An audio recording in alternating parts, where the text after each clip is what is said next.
राजनगर नाम का एक राज्य था और वहां के राजा अर्जुन सिंह थे। राजनगर बहुत ही खुशहाल और धनवान नगर था।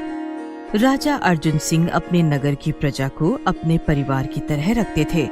वो अपने नगर के लोगों की हर जरूरत का ध्यान रखते थे और उस नगर की प्रजा भी राजा को अपना भगवान मानती थी। राजा अर्जुन सिंह को शिकार करना बहुत पसंद था। राजा के नगर में किसी चीज की कमी नहीं थी, लेकिन राजा को एक ही चिंता थी कि अभी तक राजा के बेटे की शादी नहीं हुई थी। वो रात दिन इसी चिंता में रहता था। वो चाहता था कि उसके मरने से पहले उसके बेटे कर्ण की शादी हो जाए। कर्ण को बहुत सी राजकुमारियां दिखाई, लेकिन उन राजकुमारियों में से युवराज कर्ण को कोई भी राजकुमारी पसंद नहीं आती थी। एक दिन राजा चिंता में अपने सिंहासन पर बैठा हुआ था। तभी मंत्री ने राजा से पूछा, महाराज, आप किस चिंता में हैं? मंत्री जी, मैं राजकुमार कर्ण की शादी को लेकर चिंतित हूँ, क्योंकि राजकुमार कर्ण को कोई भी कन्या शादी के लिए पसंद नहीं आती। तो महाराज, आप एक बार इस बात पर राजकुमार से चर्चा कर लीजिए, शायद उन्हें किसी और कन्या की तलाश हो। मंत्री जी, आप सही कह रहे हैं, मैं एक बार राजकुमार से बात करता हूँ। ऐसा कहकर राजा वहाँ से सीधा राजकुमार के कमरे में चला जाता है। राजकुमार कर्ण, मुझे आपसे आपकी शादी के बारे में बात करनी है। आप मुझे बताइए कि आपको कैसी लड़की चाहिए, क्योंकि आपको मैंने कितनी कन्याओं से मिलवाया है, लेकिन आपको उनमें से कोई भी कन्या पसंद नहीं आई है। आप बताइए कि आपको कैसी कन्या पसंद है, मैं आपके लिए वैसी ही कन्या की तलाश करूंगा। पिताजी, मुझे ऐसी लड़की पसंद है जिसे हमारी दौलत शोहरत से प्यार ना हो और ना ही इस महल से, और वो दिल की साफ होनी चाहिए, आपकी और माँ की सेवा कर सके और हमारी प्रजा को भी अपने परिवार जैसा माने। पिताजी, मैं ऐसी कन्या से विवाह करना चाहता हूँ। तब राजा मुस्कुराते हुए बोला, बेटा, ऐसी कन्या तो तुमको खुद ढूंढनी पड़ेगी, वो भी एक गरीब इंसान बनकर। राजकुमार को राजा का ये सुझाव बहुत अच्छा लगा।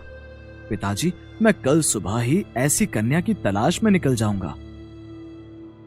राजकुमार सुबह जल्दी उठा और गरीबों के जैसी पोशाक पहनी और उनके जैसा भेष बनाकर कन्या की तलाश में महल से बाहर निकल गया।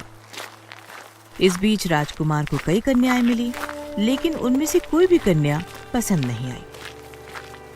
हर कन्या को अपने जीवन साथी को लेकर बड़े ख्वाब थे और ये सब राजकुमार को पसंद नहीं आ रहा था। ऐसे ही कुछ दिन बीत गए। राजकुमार के महल ना पहुंचने पर राजा बहुत चिंतित हो गए। उन्होंने राजकुमार की तलाश करने के लिए मंत्री से कहा कि सैनिक को भेजकर राजकुमार की तलाश करवाओ। सैनिक ने पूरे गांव में ढूंढा। तब एक सैनिक ने देखा कि राजकुमार एक पेड़ के नीचे थक हार के बैठा हुआ था। तभी वहां सैनिक आए और बोले, राजकुमार, आपको महाराज याद कर रहे हैं, उन्होंने हमें आपको ले जाने के लिए बोला है। नहीं, आप लोग जाओ, मैं अपने कार्य को पूरा करके ही महल में वापस आऊंगा। ये सुनकर सारे सैनिक वहां से वापस महल चले जाते हैं कि थोड़ी देर बाद राजकुमार के आगे से कुछ सिपाही और एक डोली जाती दिखाई देती है। राजकुमार ने तभी उनमें से एक सिपाही से पूछा, इस डोली में कौन है? रामगढ़ नगर की राजकुमारी राधा बैठी हुई है। राजकुमारी, कहाँ जा रही हैं? पास ही में एक आश्रम में है, वहाँ पर गुरुजी के दर्शन करने जा रही हैं। ये बोल के वो सब वहाँ से चले गए। राजकुमार उस राजकुमारी को देखने के लिए बड़ा ही उतावला हो रहा था। राजकुमार ने उस राजकुमारी के डोली के पीछे पीछे चलना शुरू कर दिया और जब तक वो सब आश्रम नहीं पहुंचे तब तक राजकुमार भी उनके पीछे चलता रहा। जैसे ही राजकुमारी उस डोली में से उतरी तो राजकुमारी को देखकर राजकुमार हैरान हो गया और काफी समय तक राजकुमारी को प्यार भरी नजरों से देखता रहा। क्या यह राजकुमारी वैसी ही है जैसी कन्या से मैं शादी करना चाहता हूँ? तो राजकुमार ने सोचा कि मैं इस राजकुमारी के स्वभाव को जानने की कोशिश करता हूँ। फिर राजकुमार राजकुमारी के पास गया और बोला, मैं राजनगर का राजकुमार हूँ, क्या आप मुझसे शादी करेंगी? नहीं, मैं आपसे शादी नहीं कर सकती। राजकुमार को ये सुनकर बहुत अच्छा लगा और उसको लगा कि इस राजकुमारी को मेरी दौलत, शोहरत और महल का लालच नहीं है। राजकुमार ने फिर उस राजकुमारी का पीछा किया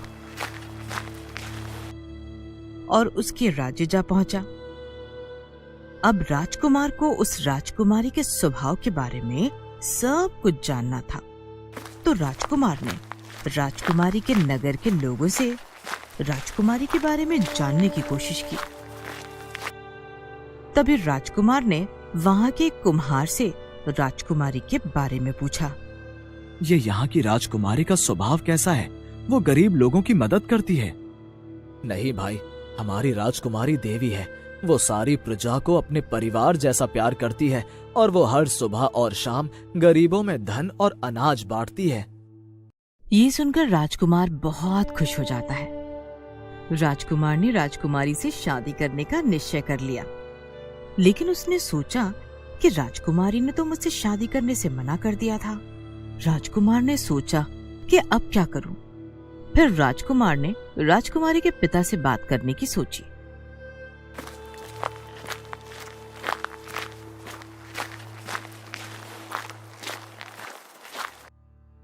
मैं आपकी बेटी से शादी करना चाहता हूँ। हमारी बेटी को अगर तुम पसंद आए तो हम शादी के लिए राजी हो जाएंगे। राजकुमारी जी, मैं आपसे शादी करना चाहता हूँ। राजकुमारी ने राजकुमार के सामने 3 शर्तें रखी। पहली शर्त, आपको मुझे तीरंदाजी में हराना होगा। ठीक है, मुझे ये शर्त मंजूर है। राजकुमार ने राजकुमारी को तीरंदाजी में हरा दिया।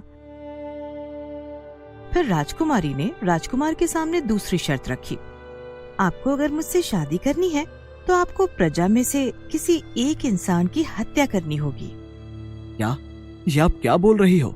मैं ऐसा कुछ नहीं करूंगा। मैं ये शादी नहीं करूंगा क्योंकि ये प्रजा मेरे लिए मेरा परिवार है। मैं उनकी हत्या नहीं कर सकता। ये सुनकर राजकुमारी खुश हो गई। आप दूसरी शर्त भी जीत गए। मैं आपकी परीक्षा ले रही थी कि आप अपनी प्रजा से प्यार करते हो या नहीं। अब आपको तीसरी और आखिरी शर्त पूरी करनी होगी।